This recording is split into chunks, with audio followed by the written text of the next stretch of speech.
உன்னோடு யுத்தம் பண்ணுவார்கள், ஆனால் உன்னை மேற்கொள்ள முடியாது. பல வியாதி, பல பிரச்சனை, பல போராட்டம், பல காரியங்கள் உங்களுக்கு விரோதமாக வரலாம், ஆனால் உங்களை ஜெயிக்க முடியாது. எப்போதும் கர்த்தர் உங்களோடு இருந்து உங்களை வெற்றியடை செய்வார். வேதத்தில் வாசிக்கிற மொர்தெகாய்க்கும் எஸ்தருக்கும் அவருடைய ஜனங்களுக்கும் விரோதமாக எழுப்பினான் ஆமான். எல்லா இடத்திலும் கடிதங்கள் போய்விட்டது. அவர்களை அழிக்கும்படியா, கொல்லும்படியா, தூக்கும்படியா ரெடியாகிவிட்டது. ஆனாலும் கூட கர்த்தர் அவர்களோடு இருந்து அவர்களை ஜெயத்தை கொடுத்தா. தூக்குமேடை தயாரித்தவர்கள் அதில் விழுந்தார்கள்.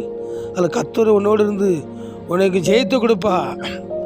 உனக்கு எப்போதும் வெற்றி தான். ஆண்டவர் உன்னோடு இருக்கிறா. அது விசுவாசியுங்கள், அறிக்கையிடுங்கள்.